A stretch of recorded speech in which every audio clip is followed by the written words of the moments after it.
শৃঙ্খলা যখন আপনার সন্তানের অভ্যাস হয়ে উঠবে, ফলাফল তখন আপনার সন্তানকে আপনাকেই খুঁজবে। প্রতিদিন শুধু 1% উন্নতি করুন, 30 দিনে দেখবেন বদলে গেছে আপনার সন্তান, আপনার পুরো পরিবার।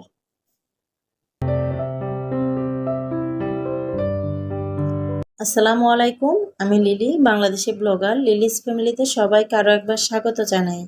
কাছে কিংবা দূরে, দেশে বা দেশের বাহিরে, যে যেখান থেকে দেখছেন, আশা করি ভালো আছেন, সুস্থ আছেন।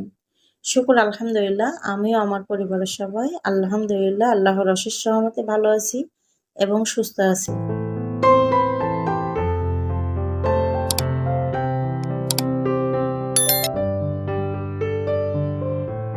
আমার ইনডোরে যে গাছগুলো আছে সেগুলোর আজকে একটু যত্ন নিব। বেশ কিছুদিন হয়েছে এগুলোকে শাওয়ার করানো হয় না, অর্থাৎ স্প্রে করে যে পানি দেওয়াটা সেটা কিন্তু হয় না। এমনিতে গাছের মাটিতে একটু একটু পানি দিয়ে দিই। তো আজকে ভাবলাম বেশ ধুলোবালি জমে গেছে পাতাতে, তো একটু স্প্রে করে পাতাগুলো পরিষ্কার করে নিব এবং গাছগুলোতে একটু স্প্রে করে পানি দিয়ে নেব। প্রত্যেকটা জিনিসের যত্ন সহকারে রাখলে বা যত্ন করলে সেই জিনিসটা কিন্তু দেখবেন দেখতেও সুন্দর লাগে, আর আপনার কাছেও মনে দেখবেন যে একটা প্রশান্তি পাওয়া যায়। গাছগুলো কিন্তু খুব সুন্দরভাবে স্প্রে করে নিছি, তারপরে কিন্তু প্রত্যেকটা গাছ আবার যার যার স্থানে রেখে দিচ্ছি।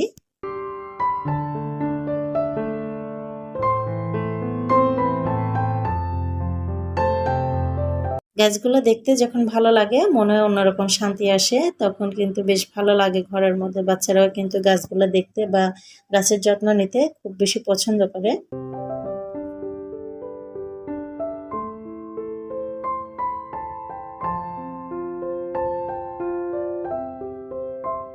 আমার বেশ ইচ্ছা আছে আমার ইনডোরে আরো বেশ কিছু গাছ লাগাবো, জানি না হবে কিনা। বেশ আস্তে আস্তে চেষ্টা করছি যে কিছু গাছ এনে ঘরের মধ্যে রাখার। এদিকে হচ্ছে দেখেন, ওই যে কর্নারটা দেখা যাচ্ছে ওখানে কিন্তু বেশ বড় একটা কি বলে চারপালা যে সাপগুলা, অনেকে অনেক আঞ্চলিক নামে ডাকে, আমাদের ওদিকে কিন্তু উল বা গুল বলে। তো সেই সাপগুলো ছিল, সেটাই আপনাদের সাথে শেয়ার করলাম। আর কয়েকদিন আগে হচ্ছে এখানে বেশ কিছু নাস্তা বানায় নিয়েছিলাম ফ্রোজেন করে রাখার জন্য, বাচ্চাদের টিফিন দেওয়ার জন্য বা মাঝে মধ্যে বাসায় বিকালে হালকা নাস্তা হিসেবে খাওয়ার জন্য, সেগুলাই হচ্ছে ফ্রোজেন করে ফ্রিজে রেখে দিচ্ছিলাম। এখানে শুধু আমি একা বানাই নাই, মাঝে মধ্যে কিন্তু আমার বাচ্চারাও কিন্তু আমাকে হেল্প করছে, বেশ কিছু নাস্তা কিন্তু ওরাও বানাইছে। জানি ওদেরগুলো পারফেক্ট বা প্রপারলি হয় নাই, তবে এবড়ো থেবড়ো যাই হয়েছে মাশাআল্লাহ দিলে আমি কিন্তু আমার বাচ্চাদেরকে শেখাই বা করাই মাঝে মধ্যে কিছু কাজ করার। এই যে বাচ্চারা কিন্তু সকালবেলা পড়তে বসছিল, তারপরে কিন্তু পড়া শেষ করছে এবং আমার ছোট ছেলে কিন্তু তার বই খাতা সবকিছু কিন্তু গুছায় নিচ্ছে, সাথে কিন্তু ভাইয়ের গুলাও নিচ্ছে, বোনার গুলাও নিচ্ছে, সবকিছু গুছাইয়ে যে নির্দিষ্ট জায়গা বা যার যার বই ব্যাগ যেখানে রাখা হয় সেখানে কিন্তু গুছিয়ে রাখছে। আমি কিন্তু মাঝে মধ্যে আমার সন্তানদেরকে ছোট ছোট যে কাজগুলো থাকে সেগুলো করাতে উৎসাহিত করি বা আমি করতে বলি, বা ওরা নিজে থেকেই অনেক সময় অনেকটা কাজ করে। ছোট ছোট কাজ থেকে দেখবেন একসময় কিন্তু ওদের অভ্যাসে পরিণত হবে কাজ গুছিয়ে করা বা গুছিয়ে রাখা। এখানে হয়তোবা অনেকের মনে হতে পারে যে ছোট বাচ্চাদেরকে কি জন্য কাজ করাতে হবে বা কি এত ছোট বয়সে কিসের কাজ শেখাইতে হবে ওদেরকে। প্রথমত বলে রাখি, বাচ্চাদেরকে কেন কাজ শেখাবেন এর কিন্তু বিভিন্ন কারণ আছে বা বিভিন্ন উদাহরণ আছে। জাস্ট আমি আমার দৃষ্টিকোণ থেকে ভাবা বা চিন্তা বা আমার যে ছোট মস্তিষ্ক সেটা দিয়ে কিছু কথা শেয়ার করি আজকে আপনাদের সাথে। ভাবছেন কাজ কেন শেখাবেন বা কি দরকার? একটু অন্যভাবে ভাবুন তো। আপনি আমি অসুস্থ হতেই পারি, স্বাভাবিক। তো আমাদের বাসায় দেখা যায় যে বেশিরভাগ এখনকার যুগে বেশিরভাগ মেয়েরা কিন্তু দেখা যায় হাসব্যান্ড নিয়ে আলাদা থাকে। জয়েন্ট ফ্যামিলিতে কিন্তু খুবই কম মানুষই থাকে বা খুবই কম মানুষ একসাথে থাকে। আবার অনেকে আছে জয়েন্ট ফ্যামিলিতে থাকলেও কিন্তু দেখা যায় সেপারেট সেপারেট থাকে। তো সেক্ষেত্রে যদি আপনি আপনার বাচ্চাকে ছোট ছোট কাজগুলা শেখান বা আপনার প্রয়োজনে, বা আপনি অসুস্থ হয়েছেন, যদি আপনার বাচ্চা এক গ্লাস পানি ঢেলে খেতে না জানে, তখন যদি আপনি চান যে বাবা আমাকে এক গ্লাস পানি দাও, সে কি দিতে পারবে? কারণ সেটা আপনি তাকে শেখান নাই, সে কিভাবে পারবে? সে তখনই পারবে যখন আপনি তাকে সেটা শিক্ষা দিবেন বা শেখাবেন। এছাড়াও কিন্তু নানা এক্সাম্পল দেওয়া যায়। আমাদের সমাজে কিন্তু বর্তমানে দেখা যায় খুবই কম মানুষ দীর্ঘ হায়াত পায়, খুবই অল্প বয়সে অনেক মানুষ মারা যায়। আল্লাহ না করুক এমন দিন যেন কাউকে দেখতে না হয়। এখন দেখা যায় যে আমি আমার বাস্তব লাইফের একটা কথা আপনাদের সাথে শেয়ার করি। আমার খুবই কাছের এক আপু, যদিও বা আমার তার সাথে রক্ত সম্পর্ক ছিল না, কিন্তু সে কিন্তু আমার বড় বোনের থেকে কমও ছিল না। আমার জীবনে অনেক অবদান রাখছে সে। তো সে হচ্ছে তার ছেলে যখন ক্লাস 7 এ পড়ে, সে কিন্তু তখন কিডনি রোগে আক্রান্ত হয় এবং বেশ দিন কিন্তু সে কিডনি রোগের চিকিৎসাও করায়, ডায়ালিসিস করায়। তারপরে দেখা যায় হঠাৎ একদিন স্ট্রোক করে।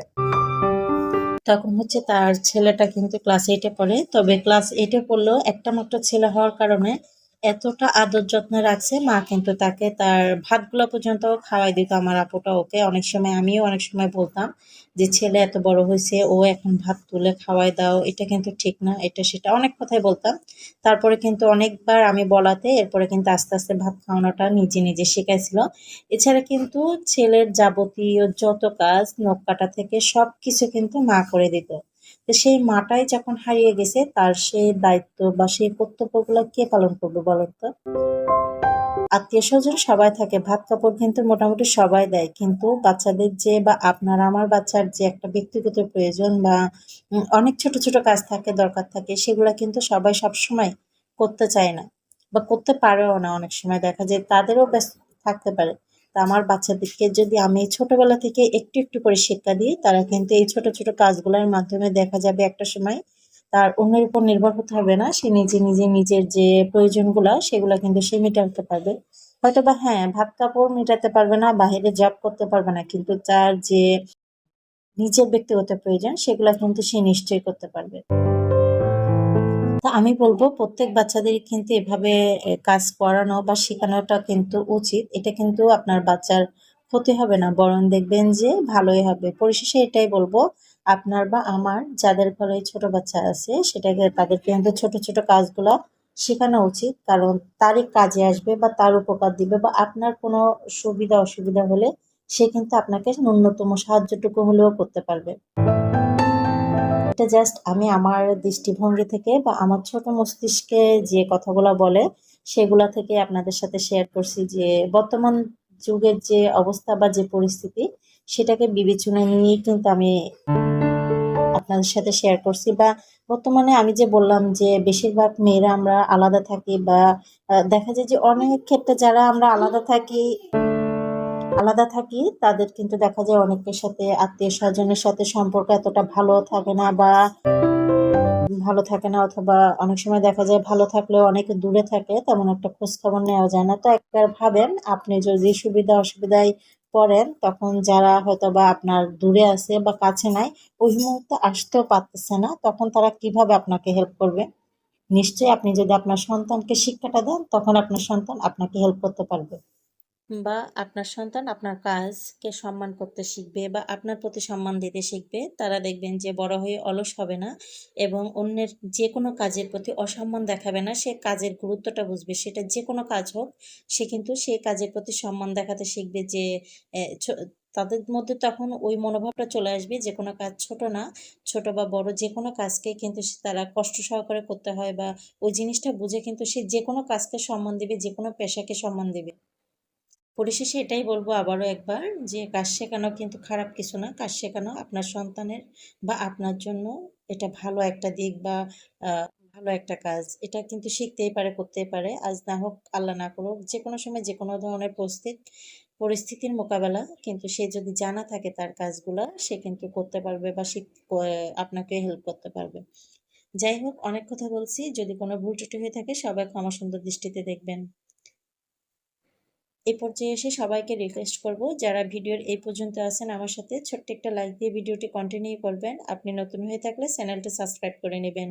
পাশে থাকা অল অপশনটি চালু করে দিবেন, যে কোনো সময় নতুন ভিডিও আপলোড দিলে নোটিফিকেশন পৌঁছে যাবে আপনার কাছে। আপনি আপনার মূল্যবান সময় এবং সুযোগ করে আমার ভিডিওটি দেখে নিতে পারবেন। যারা অলরেডি এই কাজটি করে দিয়েছেন সবাইকে অসংখ্য ধন্যবাদ।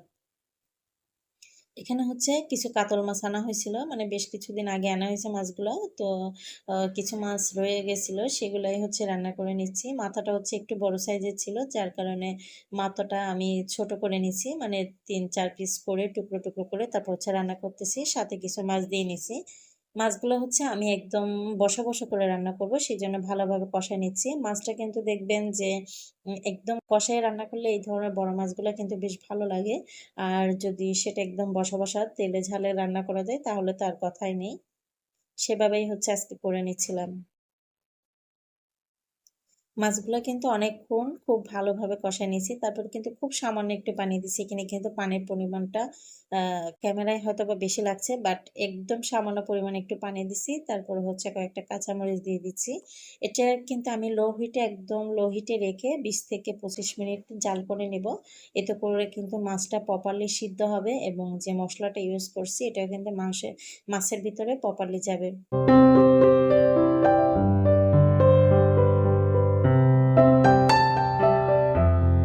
বড় মাছ দেখা যায় যে ভেজে ফ্রাই করে বা ভাজা যেটাই বলি, ওভাবে রান্না করলে কিন্তু বেশ ভালো লাগে। তবে এভাবে যদি কষাইয়ে ঝাল ঝাল করে রান্না করেন এটার স্বাদও কিন্তু অতুলনীয় হয়। আপনারাও ট্রাই করে দেখতে পারেন। এখানে কিন্তু আমি অন্য কোনো মশলা ইউজ করি নাই, জাস্ট পেঁয়াজ রসুন আদা বাটা আর হচ্ছে একটু জিরের গুঁড়ো দিয়ে রান্নাটা কমপ্লিট করে নিচ্ছি।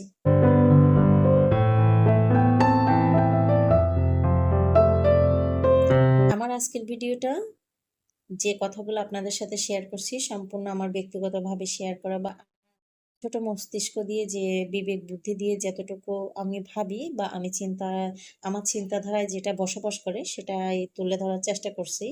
আশা করব কেউ ব্যক্তিগত পর্যায়ে নিয়ে ভুল ত্রুটি খুঁজে বের করার চেষ্টা করবেন না। আজকের ভিডিও এখানেই শেষ করব। সবাই ভালো থাকবেন, সুস্থ থাকবেন। আল্লাহ হাফেজ। আসসালামু আলাইকুম।